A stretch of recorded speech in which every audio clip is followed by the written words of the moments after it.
regular program in Tagalog or Filipino on the mainland. Because other places, like, people thought, oh, UCLA, UC Berkeley, Cornell, surely they must have Tagalog programs. Well, to my surprise, don't dismiss me as an old fogey, but in 1980, I was participating in a linguistics conference in the Netherlands, in Groningen, and I met the doyen of Philippine linguistics, Paul Schachter. And I was surprised when he told me that at UCLA, they didn't have a regular program. I had assumed that they had, but they didn't. At other places, it was available on request. See? Yeah. Okay. So, I have always taken pride in setting up the first mainland Tagalog program in the country. Okay. Then, that was also part of the Philippine Studies program at the University of Michigan. And again, UMers can take pride that the Philippine Studies program at the University of Michigan was the best, again, on the mainland. The only one that one could admit surpassing it was the program at Hawaii. Okay. Now, but how did it happen that we did have a program, a regular for credit program set up here? The director of the Center for South and Southeast Asian Studies, we hadn't split up yet at that time, and was Professor Alton Becker, popularly known as Pete Becker, and he actually was well known as an Indonesianist, and of course a general linguist. Well, he was the director, and the center got a Henry Luce Foundation grant. And it was Dr. Becker, Professor Becker's decision that the Philippine Studies program should have a language program. All the other programs at the center had a completely rounded program, including all disciplines, political science, anthropology, archaeology, history, and the Philippine Studies had all those, but no language program. Thai had a language program, Indonesian did, and so on. So it was then decided that the Philippine Studies program should also include a language program. And that's where I was hired as an assistant professor of linguistics with the mandate of setting up the program. Okay. Then, so as I like to say in something I wrote before, it was Professor Becker's inspiration that set it in motion. Luce Foundation money that made it possible, and Paz Naylor's perspiration that set it up and kept it going from 1977 to 1994, going and growing.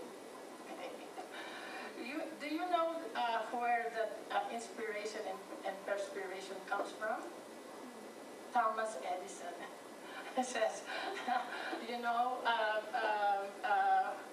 achievement is 99% perspiration and 1% inspiration. Well, so then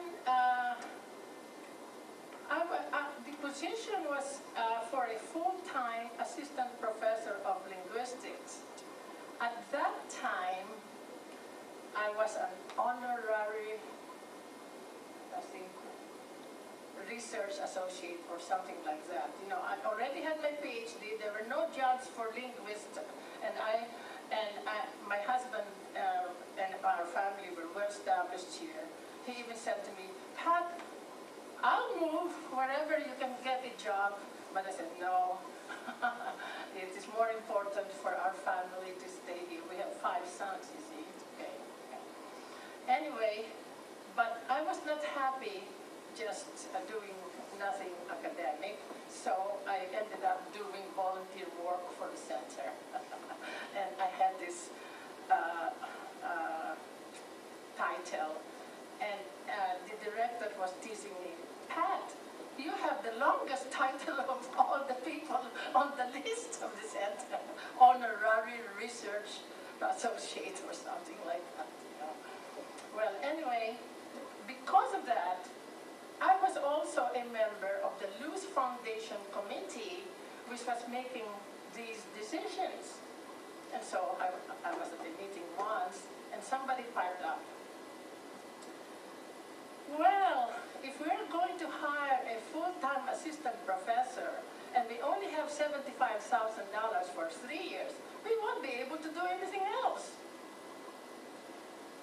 At that time, our boys were still in high school and middle school and that sort of thing. I thought I was doing myself a favor, and I piped up, "Well, why can't we hire a half-time professor?" I thought that all I had to do was, when I was good and ready, all I had to say was, "Here I am, I'm all yours," you know. Well, unfortunately, it doesn't work that way. I learned afterwards, to my great disappointment, that once a fund is allotted to something else, you can't take it back. So there I was with a half-time appointment and or part-time appointment, no benefits, and I thought, "Oh, that's all right. My husband's got all that already for our family." Okay. Then everything was fine the first year, with just one level, elementary Tagalog, being offered. The second year was a different story. I felt that I owed it to those who took the elementary course to offer the next level, even though they were not going to pay me for it. This meant that I would have a 67% teaching load, but I was only being paid only 40% and no benefits. The third year, I offered advanced Tagalog, increasing my teaching load to 100%, but still being paid only 40% and no benefits. Anyway, what I am bringing out, and you probably see it already, is that I didn't mind doing it with a lot of unpaid work, because I was doing something that I thought was contributing to Philippine studies. And even though I had become an American citizen, I was still Filipino at heart. But I enjoyed it too. As a linguist, in fact, that's how I used to be introduced by my colleagues in linguistics. This is Paz Naylor. She's a linguist who teaches Tagalog. And so I was able to pursue 2 paths in my linguistics career. Okay. By 1988, 89, oh no, in the 5th year, my appointment fraction was kept at 50%, but this time with benefits. where it remained until my retirement in 1994. And all along, I was on leave 1988-89, and Miss Weller, Ginang Weller, took over Tagalog instruction when I was a visiting professor at the University of London.